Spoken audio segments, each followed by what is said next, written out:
Pin Man. Photo posted by Pikachu Girl 2 and story read from the Creepypasta Wiki. I am familiar with the myths and legends surrounding him. He is called the Slenderman, the Operator, Tall Man. I know the signs of who he is: featureless countenance, tendrils, black suit, amazing height. The unconfirmed ones: fog, humming, pages, slaves. But I have come to know him as something different. Pin Man. My name is Samuel, and my wife's name is Amber. I'm a musician and a writer. I live a quiet life in a small city. 3 decades ago, I began my career as a writer. My stories were of average length and content, fairly good if I do say so myself. It was because of Amber that I began to write. She was the inspiration behind it all. My first book, entitled The Traveler's Guest Book, a stereotypical adventure fantasy novel, was surprisingly well received. I made a heavy sum of money from it, which I put to good use, buying for myself a large house in North Carolina. All my books, 7 others, have been very well received and quite popular among the young, old, and in between. Before the events I will shortly describe to you, I even had a movie deal on the line. Think about this. You have neither heard of me nor my books. The reason will be revealed, if you shall hear my story to the end. The date is January the 23rd, 2011. A very crisp day. Clouds blanket the sky and shroud the sun, allowing fierce cold to pervade the entire state seemingly. I awake to the smell of fresh, delicious coffee. I throw on my red plaid bathrobe and saunter downstairs, where Amber is busy preparing breakfast. "Morning, love," she says happily. She plants a kiss on my cheek as I pour myself a cup. A note. All of my books are handwritten in cross-brand pen, a very expensive and dependable manufacturer, then typed by Amber. As I survey the quiet neighborhood through the window, she says to me casually, "Dear, I found one of your pens out in the yard the other day." "Really?" I say. She then hands me the pen. A.T. Cross Townsend, black lacquer, fountain. I kiss her on the head and make a mushy remark about her eyes, then hurry back upstairs to put it in its place. The moment I open the door, a chill snakes down my spine and through my bones. That can't be.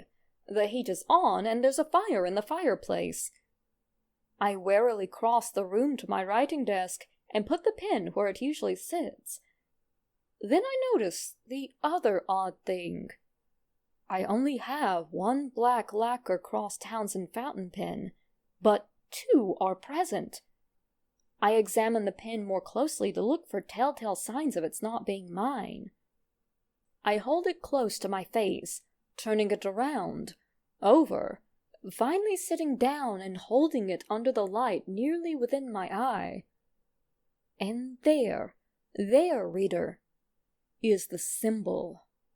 The symbol. I ask you musingly to guess what symbol. Scratched into the side of the pen is a white circle with an X through it.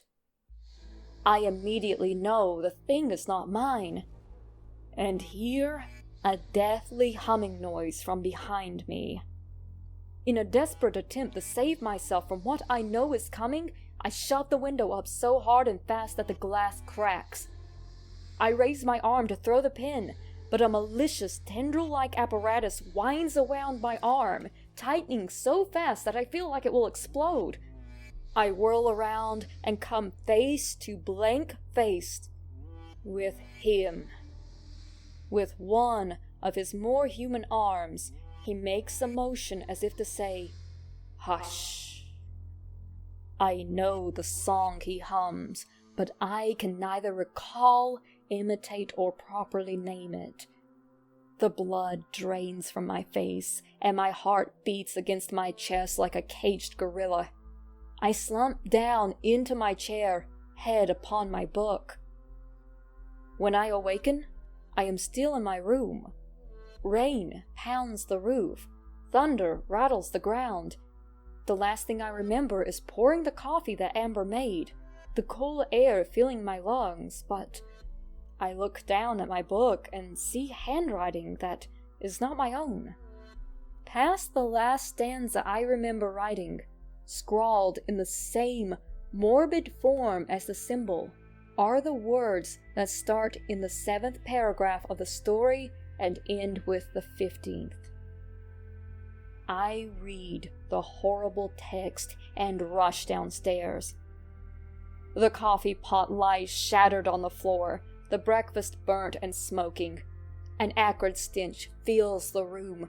Scraps of the clothes worn by my wife this morning lay throughout the entire first floor. The windows are boarded, as with the doors. Gone is the beauty of my house. But worse, lost is my wife. I break down on the floor, face in my hands. Then, a monotonous voice tells me, in an emotionless, sinister tone, "She is not gone." I look up through teary eyes up the dark stairs. There he stands. His tendrils have gone, and his hands are folded in front of him in a businesslike manner. "If you write what my pen tells you, she will return to you." I rush upstairs into my book. I lay waste to the 20 chapters I have finished and begin writing the morbid story of the penman's pen. I find myself sitting at a cafe on a sunny day, looking right at its calendar. It is August 5th, 2012. I know not where I am. Catching stares and glances from those around me, I find my clothes to be nothing but a ragged, torn black suit, as though I had run through the woods after a funeral. On my table sits a thick book and a full, cold coffee cup. From the distance, I see a woman in a mourner's black dress, in the same condition as mine, approaching. She sits down in front of me. It is Amber. The waitress sets in front of me my receipt. It simply says, "You are free now." I embrace Amber. "I love you," I try to say, but all that comes out is a low, deathly hum. Both of us have found our location, gained our freedom, and lost our voices. My house has been sold to another family. I still have trouble remembering everything and have not yet regained my ability to speak. The penman let me keep my ability to write, and did neither of us physical harm. Amber told me by writing that she had the draw for him in some abandoned warehouse. He appears to me in my dreams, telling me that he will return one day. Amber was spared the dreams.